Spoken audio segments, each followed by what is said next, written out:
Indigo का operational संकट जारी। शुक्रवार को 1000 से ज्यादा फ्लाइट्स कैंसिल। देश भर के एयरपोर्ट्स पर हजारों यात्री परेशान। इंडिगो के सीईओ पीटर एल्बर्स ने वीडियो संदेश जारी कर संकट पर खेद जताया। कहा, संचालन में पूरी तरह सामान्य स्थिति 10 से 15 दिसंबर के बीच बहाल होगी। इंडिगो संकट को लेकर केंद्र सरकार ने दिए हाई लेवल जांच के आदेश। 72 घंटों के अंदर सब कुछ ठीक होने की उम्मीद। इंडिगो के खिलाफ सरकार ने बनाई हाई लेवल जांच कमेटी। 15 दिनों के भीतर डीजीसीए को रिपोर्ट सौंपेंगी जांच कमेटी। नागरिक उड्डयन मंत्री राममोहन नायडू बोले, जवाबदेही तय की जाएगी। भविष्य में ऐसी दिक्कतों को रोकने के लिए कदम उठाए जाएंगे। यात्रियों की सुरक्षा सबसे बड़ी प्राथमिकता। इंडिगो संकट के बीच डीजीसीए का बड़ा एक्शन। वीकली रेस्ट वाला फैसला तुरंत प्रभाव से वापस। क्रू मेंबर की छुट्टी वाली गाइडलाइंस वापस ली। संकट के चलते इंडिगो को डीजीसीए की वन टाइम छूट। 10 फरवरी के बाद फिर से नए नियमों का पालन करना होगा। हर 15 दिन में इंडिगो एयरलाइंस से डीजीसीए को रिपोर्ट देगी। इंडिगो की फ्लाइट्स में देरी और कैंसिल होने की वजह से मुंबई एयरपोर्ट पर भी परेशान दिखे यात्री। स्टेटस चेक करने के लिए लगी कतार। एक यात्री ने कहा, मैंने राजकोट के लिए फ्लाइट बुक की थी, अहमदाबाद के लिए मेरी दोनों फ्लाइट कैंसिल हो गई। बोले, अधिकारी बहुत लापरवाह, कुछ नहीं बता रहे। इंडिगो संकट के बीच विमान का किराया आसमान पर। दिल्ली से मुंबई और चेन्नई का किराया 80,000 रुपए। दिल्ली से गोवा का टिकट 75,000 के करीब। इंडिगो संकट को देखते हुए भारतीय रेलवे का फैसला, 32 प्रीमियम ट्रेनों में 116 कोचें बढ़ाई। वहीं इंडिगो संकट पर बोली कांग्रेस सांसद प्रियंका गांधी, पूरे देश में ज्यादातर चीजें कुछ ही लोगों की है। ना ये अर्थव्यवस्था के लिए ठीक है और ना ही लोकतंत्र के लिए।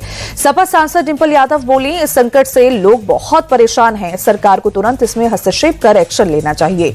2 दिन के दौरे के बाद शुक्रवार रात मॉस्को लौटे रूसी राष्ट्रपति पुतिन। एयरपोर्ट में विदेश मंत्री एस जयशंकर ने किया सी ऑफ। राष्ट्रपति भवन में पुतिन के सम्मान में रखा गया डिनर। पीएम मोदी और पुतिन साथ नजर आए। पुतिन के डिनर में नेता प्रतिपक्ष राहुल गांधी और मल्लिकार्जुन खड़गे को नहीं बुलाया गया, लेकिन कांग्रेस सांसद शशि थरूर को बुलाया गया। भारत रूस के बीच 19 समझौतों पर लगी मोहर। 2030 तक $100 बिलियन के द्विपक्षीय व्यापार का लक्ष्य। भारत और रूस मिलकर यूरिया बनाएंगे। न्यूक्लियर एनर्जी को बढ़ावा देने पर भी सहमति। बिजनेस फोरम में रूसी राष्ट्रपति बोले, पीएम मोदी के नेतृत्व में भारत स्वतंत्र और संप्रभु नीति पर चल रहा। भारतीय अर्थव्यवस्था बहुत तेजी से आगे बढ़ रही। पुतिन ने मेक इन इंडिया प्रोग्राम को ऐतिहासिक बताया। कहा, पीएम मोदी की अच्छी आर्थिक नीतियों की वजह से इंडिया टेक्नोलॉजी के मामले में संप्रभु बन रहा। वहीं भारत रूस बिजनेस समिट में प्रधानमंत्री मोदी बोले, दोनों देशों के बीच व्यापार की अपार संभावनाएं। 2030 तक $100 बिलियन के व्यापार का लक्ष्य। प्रधानमंत्री बोले, आपसी भरोसा भारत रूस की सबसे बड़ी शक्ति। बहुत कम समय में मिलकर बड़ा लक्ष्य हासिल करेंगे। रिफॉर्म, परफॉर्म और ट्रांसफॉर्म भारत की नीति। प्रधानमंत्री बोले, दोनों देशों के बीच फ्री ट्रेड पर चर्चा हुई। दोनों देशों के बीच सहयोग और बढ़ेगा। ये साझेदारी दोनों ही देशों के लिए उपयोगी। प्रधानमंत्री ने जल्द तीसरी बड़ी अर्थव्यवस्था बनने का भरोसा जताया। कहा, भारत स्किल कैपिटल के तौर पर उभर रहा ग्लोबल चैलेंज का स्थायी समाधान तैयार करना है। प्रधानमंत्री मोदी ने आतंकवाद को मानवता पर सीधा प्रहार बताया। कहा, आतंक के खिलाफ दुनिया को एकजुट होना होगा। पुतिन बोले, ग्लोबल क्षेत्रीय मुद्दों पर बात। हम भारत को बिना रोक टोक तेल देंगे। दवाई और एनर्जी के क्षेत्र में सहयोग बढ़ेगा। रूसी राष्ट्रपति बोले, भारत के साथ $100 बिलियन तक कारोबार बढ़ाएंगे। साइंस और शिक्षा के क्षेत्र में सहयोग और बढ़ाएंगे। हैदराबाद हाउस में प्रधानमंत्री मोदी और पुतिन की द्विपक्षीय बैठक। मोदी बोले, आपकी यात्रा बहुत ऐतिहासिक। आपने विजनरी लीडर की मिसाल पेश की। प्रधानमंत्री मोदी बोले, रूस का विश्वास भारत की बहुत बड़ी ताकत। दोनों देशों के बीच आर्थिक संबंध बढ़ने चाहिए। मोदी पुतिन की बातचीत में रूस यूक्रेन युद्ध का मुद्दा उठा। प्रधानमंत्री मोदी बोले, हम तटस्थ नहीं, शांति के पक्षधर। विश्व कल्याण का रास्ता शांति से ही निकलता है। पुतिन ने मोदी के विचारों पर सहमति जताई। कहा, रूस भी शांति के पक्ष में है। हम शांतिपूर्ण समाधान के लिए प्रयास कर रहे हैं। बातचीत में रूसी राष्ट्रपति ने की प्रधानमंत्री मोदी की तारीफ। रूस यूक्रेन जंग खत्म कराने के लिए मोदी के प्रयासों को सराहा। द्विपक्षीय मुलाकात के बाद साझा प्रेस कॉन्फ्रेंस। प्रधानमंत्री मोदी बोले, भारत रूस की दोस्ती ध्रुव तारे की तरह। हमारी दोस्ती ग्लोबल चुनौतियों का सामना करेगी। बाबरी मस्जिद विध्वंस के 33 वर्ष पूरे होने पर आज अयोध्या, मथुरा और वाराणसी समेत पूरे यूपी में सतर्कता बढ़ती जा रही है। सुरक्षा के कड़े बंदोबस्त किए गए हैं।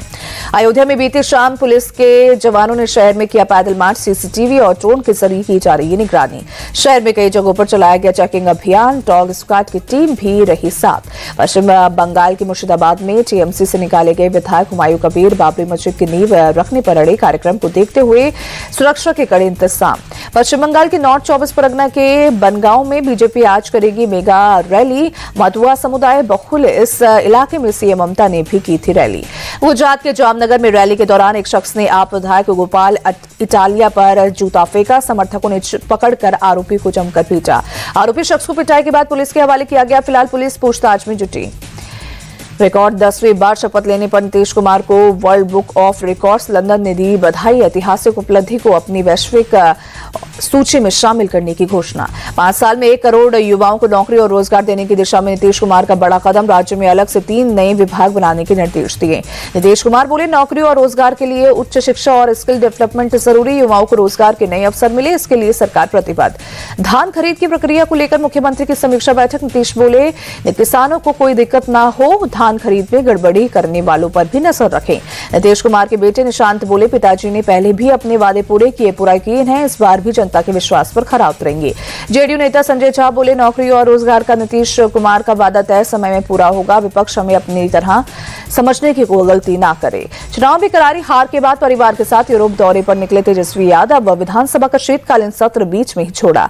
रामकृपाल यादव का तेजस्वी पर तंज, कहा सदन से गायब है, जनता के बीच से भी गायब हो जाएंगे। इस बार 25 सीटें मिली हैं, अगली बार समाप्त हो जाएंगे। आरजेडी के वरिष्ठ नेता शिवानंद तिवारी ने तेजस्वी यादव पर उठाई सवाल। कहा, तेजस्वी में विरोधी दल के नेता की भूमिका निभाने की क्षमता नहीं। केंद्रीय मंत्री जीतन राम मांझी का बयान। बोले, तेजस्वी यादव हार से इतना ज्यादा दब गए हैं कि जनता के बीच आना ही नहीं चाहते। जीतन राम मांझी ने निशाना साधते हुए कहा, तेजस्वी यादव ने चुनाव के समय बहुत सारी बातें कह दी थी, परिणाम उससे बिल्कुल उल्टा आया। पटना में आज 12 जगहों पर चलेगा बुलडोजर। लोगों को जाम से राहत दिलाने के लिए प्रशासन का बड़ा कदम। बिहार में ताबड़तोड़ बुलडोजर एक्शन। समस्तीपुर में अतिक्रमण के खिलाफ बड़ी कार्रवाई। अवैध तरीके से बने सैकड़ों घर और झुक गया जमींदोज। समस्तीपुर में अतिक्रमण हटाने के दौरान भारी हंगामा। उग्र लोगों का पुलिस पर पथराव। बवाल के दौरान झुग्गियों में आगजनी। बेगूसराय में पिछले कई दिनों से ध्वस्तीकरण की कार्रवाई जारी। बुलडोजर एक्शन के दौरान अब तक 8000 लीटर से ज्यादा देसी शराब बरामद। हाजीपुर में अतिक्रमण हटाने का अभियान तेज। ट्रैफिक जाम समस्या से छुटकारे के लिए बाजार में अवैध कब्जे पर चल रहा है बुलडोजर। मुजफ्फरपुर में भी पीले पंचे के एक्शन से हड़कंप। सड़कों के किनारे का अतिक्रमण बुलडोजर से जमींदोज। सिवान में लगातार तीसरे दिन अतिक्रमण हटाओ अभियान। पुलिस फोर्स की मौजूदगी में जिला प्रशासन ने अवैध कब्जों पर बुलडोजर चलाया। मुजफ्फरपुर में स्थानीय बीजेपी नेता पर जानलेवा हमला। घात लगाए अपराधियों ने पीछे कर गोली मारी। वहीं गंभीर हालत में अस्पताल में भर्ती कराया गया। अररिया जिले की शिक्षिका शिवानी वर्मा हत्याकांड का बिहार पुलिस ने किया खुलासा। सुपारी की लिंग में गलत पहचान में शिक्षिका की हत्या गई थी। वही घटना पटना में फर्जी केंद्रीय जांच एजेंसी पहचान पत्र के साथ 2 आरोपी गिरफ्तार। पटना एयरपोर्ट परिसर में दोनों संदिग्ध को पकड़ा गया। केंद्रीय गृह मंत्री अमित शाह के गुजरात दौरे का आज दूसरा दिन। सनादर में अगथाला बायो सीएनजी और उर्वरक संयंत्र का उद्घाटन करेंगे। बीजेपी अध्यक्ष जेपी नड्डा आज 2 दिन के दौरे पर झारखंड जाएंगे। कई कार्यक्रमों में करेंगे शिरकत। अवैध नशे के कारोबार पर योगी सरकार का एक्शन। एएनटीएफ और औषधि प्रशासन यूपी के कई शहरों में छापेमारी की। कोडीन के दुरुपयोग पर 128 फर्मों पर एफआईआर दर्ज की गई। लाखों रुपए की कीमत की अवैध नारकोटिक दवाएं जब्त। सपा प्रमुख अखिलेश यादव ने की यूपी में एसआईआर के आंकड़े सार्वजनिक करने की मांग। कहा, बीएलओस पर काम का जानलेवा दबाव न बनाया जाए। डिप्टी सीएम केशव प्रसाद मौर्य का अखिलेश पर पलटवार। कहा, खुद के कार्यकर्ताओं को एसआईआर के अभियान में लगा रखा है, जनता को भ्रमित करने की कोशिश कर रहे हैं। दिल्ली के जफराबाद इलाके में स्कूटी में टक्कर के बाद हुए विवाद में हुई फायरिंग। पुलिस ने 3 आरोपियों को गिरफ्तार किया। दिल्ली के संगम विहार में लॉ स्टूडेंट की चाकू मारकर हत्या। रिश्तेदारों ने मिलकर युवक पर हमला किया। यूपी के औरैया में पुरानी रंजिश को लेकर राउंड फायरिंग और एक व्यक्ति गंभीर रूप से घायल हुआ। फरीदकोट के सुखनवाला हत्याकांड का पर्दाफाश। पत्नी के प्रेमी और तीसरे साथी ने मिलकर की थी साजिश। एक आरोपी मुंबई से गिरफ्तार। जयपुर में महिला के जैकेट से गिरे 50,000 रुपए। एक बाइक सवार पैसे लेकर हुआ फरार। बैरोद में पुलिस थाने के सामने नर्सिंग छात्रा की गला रेत कर हत्या। मृतका के पिता ने लगाया अपहरण का रेप करने का आरोप। मध्य प्रदेश के छतरपुर में एक गाड़ी की ट्रक से टक्कर। दर्दनाक हादसे में 5 लोगों की मौके पर मौत। 2 लोगों को अस्पताल में भर्ती कराया गया। जानकारी के मुताबिक सभी लोग एक ही परिवार के थे। किसी पारिवारिक कार्यक्रम के लिए जाते समय हुआ हादसा। पुलिस प्रशासन के अधिकारियों ने अस्पताल जाकर घायलों का जाना हाल। ट्रक चालक को गिरफ्तार किया गया। श्रीनगर में डल झील के पास एक बाइक में लगी आग। देखते ही देखते पूरी बाइक लपटों में घिरी। हादसे में किसी तरह की जनहानि की खबर नहीं। आग लगने की वजह की जांच जारी। केरल के कोल्लम में बन रही नेशनल हाईवे की दीवार सर्विस रोड पर गिरी। एक स्कूल बस समेत कई गाड़ियां सड़क पर फंसी। कदमपट्टू कोल्लम के बीच हुआ हादसा। अधिकारियों ने मौके पर पहुंचकर हालात को संभाला। झारखंड के धनबाद के केंदुआडिया में जहरीली गैस का रिसाव, 2 महिलाओं की मौत, कई लोग अस्पताल में भर्ती। सीनियर अधिकारियों ने मौके का मुआयना किया। भारत और साउथ अफ्रीका के बीच आज करो या मरो का मुकाबला। सीरीज जीतने के लिए मैच जीतने पर होगी दोनों टीमों की नजर। 3 मैचों की सीरीज में दोनों टीमें 1-1 की बराबरी पर। विशाखापट्टनम में दोपहर 1:30 बजे से खेला जाएगा मैच। विशाखापट्टनम में भारत का रिकॉर्ड बेहतर, 11 वनडे में 7 मैचों में भारत की जीत, 2 मैचों में हारा भारत, 2 मैच रहे बेनतीजा। विशाखापट्टनम में दोनों टीमें पहली बार होंगी आमने सामने। विशाखापट्टनम में टॉस की होगी अहम भूमिका, पहले गेंदबाजी करने वाली टीम को होगा फायदा। अब तक खेले मैचों में टारगेट चेस करते हुए टीमों ने 55% मैच जीते। विशाखापट्टनम में मैच से पहले टीम इंडिया ने जमकर की प्रैक्टिस। कप्तान केएल राहुल के साथ नजर आए कोच गौतम गंभीर, विराट कोहली और रोहित शर्मा ने स्पेशल तैयारी की। साउथ अफ्रीका की टीम भी मैच से पहले जमकर तैयारी करते नजर आए। स्थानीय गेंदबाजों का साउथ अफ्रीकी गेंदबाजों ने जमकर के अभ्यास। कप्तान टेम्बा बावुमा भी प्रैक्टिस में हुए शामिल। भारत दक्षिण अफ्रीका के बीच तीसरे मुकाबले से पहले कड़ी सुरक्षा में स्टेडियम डॉग स्क्वाड की देखरेख में हुआ स्टेडियम का निरीक्षण। वाइजैक की पिच पर चला रोलर।